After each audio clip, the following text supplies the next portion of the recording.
जी, आजकल तो देखा जाए तो लड़कियां लव जिहाद की शिकार हो रही हैं। तो 19 का पहाड़ा नहीं आता, 15 का सुनाओ।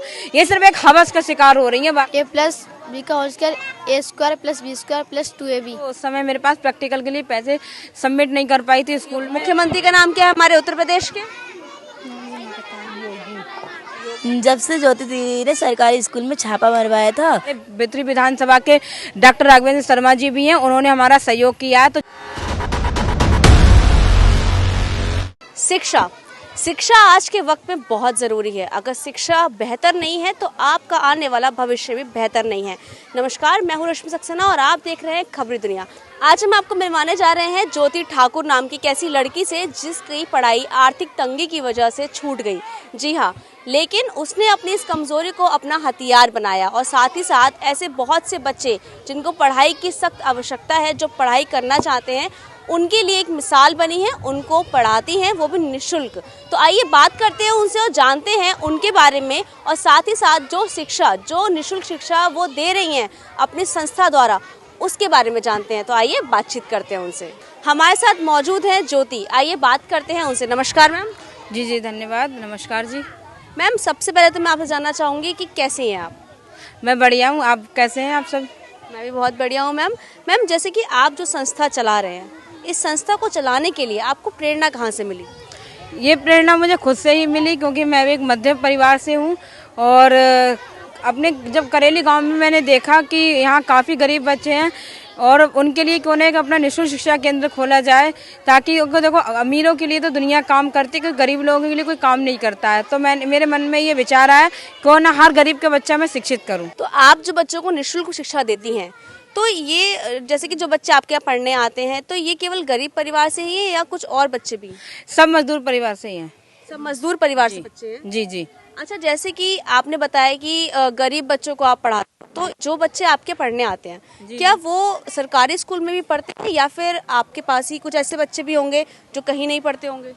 जी, ज़्यादातर तो सरकारी स्कूल से बच्चे आते हैं, लेकिन जो बच्चे स्कूल नहीं जाते उनके लिए, बच्चों के लिए क्लास अलग लगती है, उन्हें ही पढ़ाया जाता है। किस एज के बच्चे आपके पास आते हैं? ये कहिए कि कितने क्लास के बच्चे आपके पास आते हैं?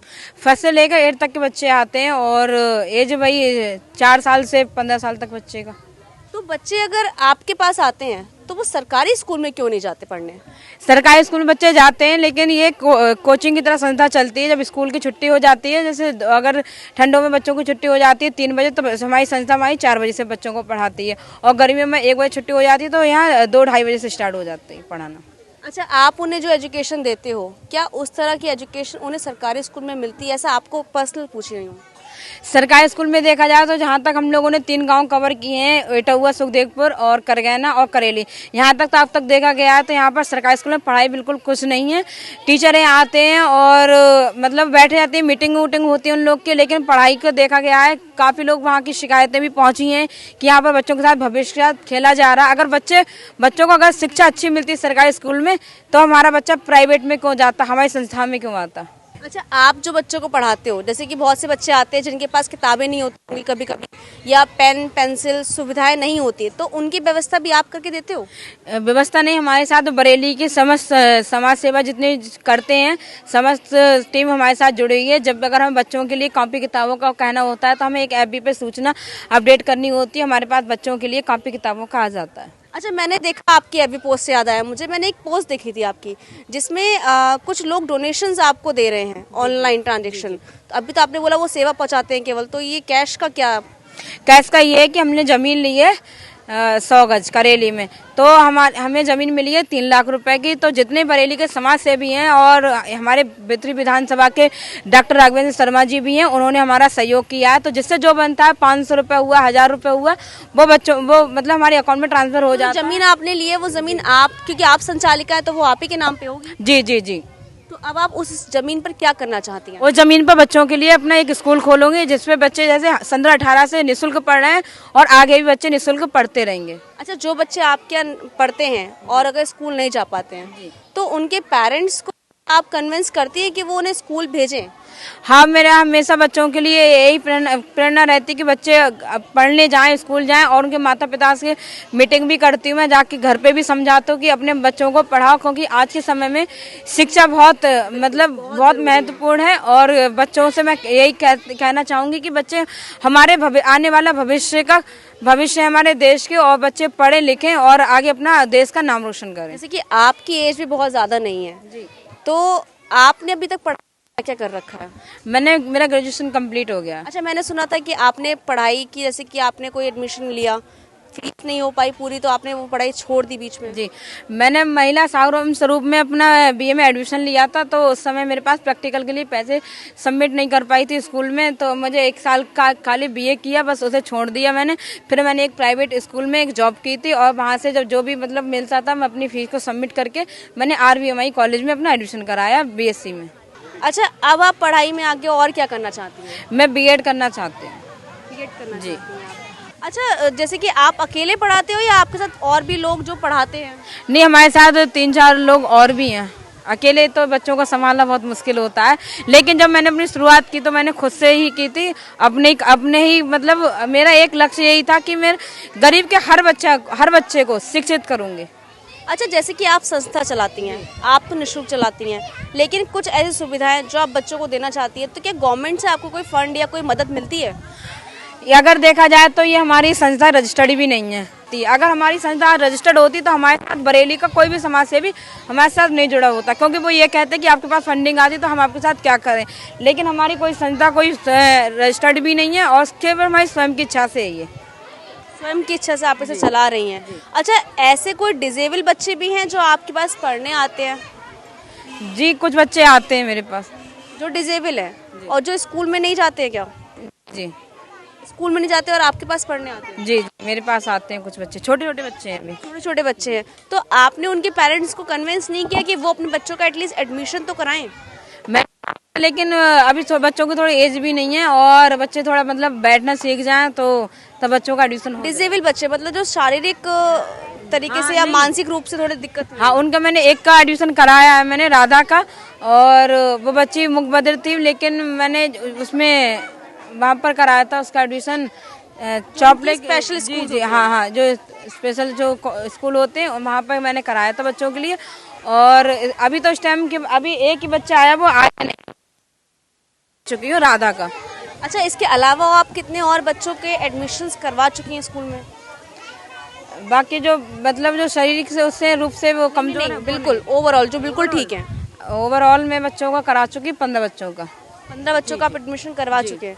अच्छा, जैसे कि आप बच्चों को पढ़ाते हैं, तो लड़कियों के लिए आप क्या मैसेज देना चाहेंगे? जैसे कि इस वक्त पे बहुत ऐसे कांड हो रहे हैं, जो बहुत ऐसे हमला घटनाएं हो रही हैं जो सही नहीं है, लड़कियों के लिए सेफ्टी नहीं है। जी, आजकल तो देखा जाए तो लड़कियां लव जिहाद की शिकार हो रही हैं, तो मैं अपनी देश की बेटियों से यही कहना चाहूँगी कि माता पिता का नाम रोशन करें। ये लव जिहाद में आइए, जो लड़के जो आ रहे हैं कलावा बांध के टोपी ना पहनकर ये फंसा रहे हैं लड़कियों को, ये सिर्फ एक हवस का शिकार हो रही है। बाकी का मैं यही कहना चाहूँगी कि जागरूक हों, सशक्त हों और आत्मनिर्भर हों, ताकि हम दुश्मनों को और जो हमारे विरोधी हैं और जो हमें फांसना चाह रहे हैं, उन्हें अच्छे से जवाब दे सके। अगर साक्षी जैसी और निकिता जैसी ऐसी लव जिहाद की जो घटनाएं घटती रहेंगी तो हमारे समाज में लड़कियां जागरूक होना चाहिए।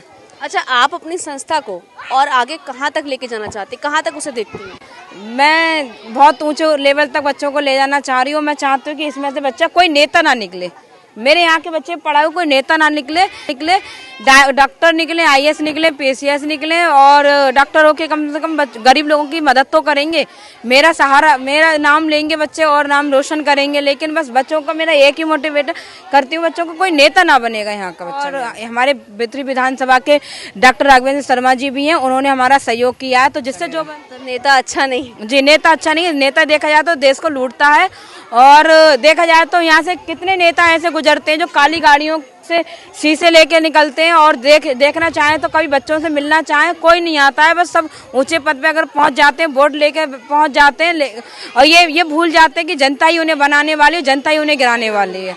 लेकिन ये भूल जाते हैं कोई मदद को आगे नहीं आता है। खाली हमारे यहाँ बरेली के जितने समाज सेवी हैं सब मदद को आते हैं, सिर्फ नेताओं को छोड़कर। तो अब हम बात करेंगे कुछ बच्चों से और जानेंगे उनकी पढ़ाई के बारे में। कौन से क्लास में हो आप? 8th क्लास में। सरकारी स्कूल में पढ़ते हैं, प्राइवेट स्कूल में? सरकारी में। अच्छा, सरकारी स्कूल में पढ़ाई वढ़ाई होती है या नहीं होती है?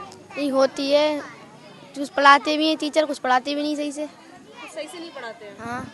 अच्छा, कौन सा सब्जेक्ट आपको सबसे अच्छा लगता है? सबसे अच्छा तो हमें मैथ और हिंदी लगती है। अच्छा, मैं तो हिंदी लगती है। तो ये बताओ कि a+b का होल स्क्वायर का फॉर्मूला क्या होता है? a+b का whole square a² + b² + 2ab। अरे वाह। और 19 का पहाड़ा सुनाओ। 19 का पहाड़ा में याद नहीं है। भारत के प्रधानमंत्री का नाम क्या है? श्री नरेंद्र मोदी। उनका पूरा नाम क्या है? श्री दामोदर दास नरेंद्र मोदी। Very good. क्या नाम है आपका? मेरा नाम वंदना है। आप कौन से क्लास में पढ़ते हो? मैं 6th क्लास में पढ़ती हूँ। सरकारी स्कूल में, प्राइवेट स्कूल में? सरकारी। टीचर्स पढ़ाने आते हैं? हाँ, कैसा पढ़ाते हैं? वो तो बहुत अच्छा पढ़ाते हैं। अच्छा, MDM जो चलता है, मिड डे मील, तो वो जैसे कि स्कूल में एक चार्ट होता है MDM का, दीवार पे लगा होता है ना, पूरा बना होता है, तो क्या उसके अकॉर्डिंग आपको खाना मिलता है वैसा ही सेम जैसा उस पे लिखा होता है? हाँ। बढ़िया खाना मिलता है एकदम। हाँ। और स्कूल में साफ सफाई और बाकी जो एक्टिविटीज, गेम्स वगैरह होते हैं? हाँ, होते हैं। बेटा, क्या नाम है आपका? प्रतिज्ञा। प्रतिज्ञा, आप कौन से क्लास में पढ़ते हैं? 6th में। 6th में पढ़ते हैं आप। आप सरकारी स्कूल में पढ़ते हैं, प्राइमरी स्कूल में? सरकारी। अच्छा, स्कूल में पढ़ाई वगैरह होती है या नहीं? जब से ज्योति दीदी ने सरकारी स्कूल में छापा मरवाया था तब नहीं होती, तो उसके बाद होने लगी। उसके बाद होने लगी। हाँ। अच्छा, जो MDM चलता है, तो MDM के अकॉर्डिंग आपको खाना पीना सब बढ़िया मिलता है? हाँ, मिलता है। उस पे दिन पड़ा हुए हैं कि क्या नाम है, शुक्रवार को क्या मिलना है, बुधवार को क्या मिलना है। तो उस हिसाब से आपको पूरा खाना मिलता है? हाँ। कोई मतलब ऐसा तो नहीं कि हाँ चलो आज नहीं, बच्चों कल बांट देंगे? नहीं, ऐसा नहीं होता है। अच्छा। खाना शाम और सोमवार को फल में केले मिलते हैं और बुधवार को दूध बढ़ता है बच्चों को, हर एक बच्चे को, हर एक क्लास में। बेटा, भारत के प्रधानमंत्री का नाम क्या है? श्री नरेंद्र मोदी। नरेंद्र मोदी। और मुख्यमंत्री का नाम क्या है हमारे उत्तर प्रदेश के? योगी आदित्यनाथ। योगी आदित्यनाथ। बेटा, आपका नाम क्या है? स्वाति। स्वाति, आप कितने सालों से यहाँ पढ़ने आ रहे हो दीदी के यहाँ? 4। 4 सालों से आप पढ़ने आ रहे हो। 19 का पहाड़ा पता है? नहीं, 19 का नहीं आता। कौन से क्लास में हो आप? 7। हाँ, 7th में पढ़ते हो आप। 19 का पहाड़ा नहीं आता। 15 का सुनाओ। 15 का नहीं आता, 11 का आता है। 15 का भी नहीं आता। तो हमने बात की ज्योति से और साथ ही साथ बात करी बच्चों से। ज्योति ने बताया कि सरकारी स्कूलों में थोड़ी बहुत पढ़ाई नहीं होती है, या यूँ कहिए कि पढ़ाई अच्छी होती ही नहीं है। अगर पढ़ाई अच्छी होती तो बच्चों को यहाँ पर इस कोचिंग में आने की, संस्था में आने की आवश्यकता नहीं पड़ती।